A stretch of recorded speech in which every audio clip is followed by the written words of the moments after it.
Let's speak now live to Kristine Berzina, Senior Fellow at German Marshall Fund. Thank you very much for coming on the programme. Happy to be here. So let's start with that response from Russia, first of all. What do you make of that?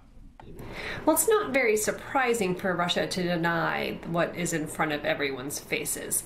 And it also comports perhaps with the vision of what of Russia complying and staying within bounds of what Russia considers theirs. However, that reality is very far from the reality that is what international borders are, what national borders are, and what is acceptable against international law. And so for 12 minutes today, we saw these Russian MiGs fly in Estonian airspace. And when you think about how fast a fighter jet flies and how small these countries are, this is a very serious transgression. Turkey just... Okay, just on the seriousness of it, there's been a pretty united front in terms of condemnation and in terms of projecting an image of strength. But what can NATO countries and those countries involved here actually do to demonstrate that strength? The question is there enough in the Baltics to protect the region when Russia seems ever more eager to test what NATO actually means in the region? So yes, there were jet-scrambled Italian jets that responded to this Russian incursion, and they're part of something that is called Baltic air policing from NATO. When the Baltic countries joined NATO in 2004, they did not have their own air forces, and for countries so small, it didn't make sense to build their own from scratch. And instead, on a rotational basis, different countries patrol and air police the Baltic airspace. That's not the same thing as air defense. There are more limited rules for engagement. And so what needs to happen next, and what the region would like next, is a clear sense of what those planes and allied planes in the air can do, and can we change even the wording from policing to air defense? Okay, and do you think all that of this comes at the same time that even the American presence in the region is slightly under a question mark?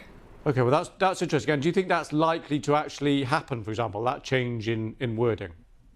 Well, this is, I think, a question about what is enough. So a week ago, a little bit more, we had the drone incursions into Poland. And then Poland invoked Article 4. The Allies got together the next day, and there was this new Eastern Century idea that came to pass. And I think there was a big pat on the shoulder. NATO did the right thing, and yet 10 days later, it's not a drone, but it's fighter jets.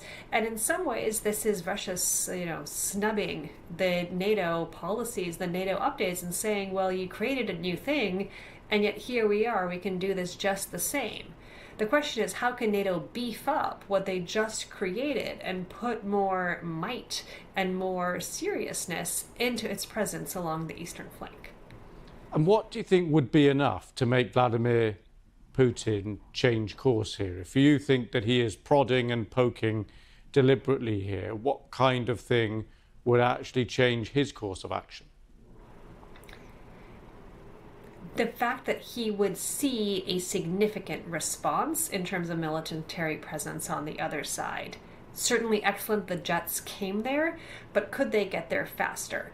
What more can we see on the ground in the Baltic region in terms of air defense systems? We hear so much about the air defenses that are necessary for Ukraine, and of course this remains to an incredibly high priority given Russia's ongoing aggression in Ukraine. But Ukraine has received many of these air defense systems, not those along the eastern flank that have already placed orders and are hoping to receive some. So Russia is actually pointing out the weaknesses that a lot of the region has. How can we get to more? How can countries send more of what they have on loan even to the Baltic region? I think it's time for more creative solutions like this, because Russia clearly in the past couple of weeks is not interested in consolidating its action and focusing its action only in Ukraine. It is trying to see what it can get away with in the rest of the eastern flank, in Poland and in the Baltic states. Okay, we wait to see what response we get from those NATO countries expected next week. Kristine Berzina, thank you very much for coming on the programme. Thank you.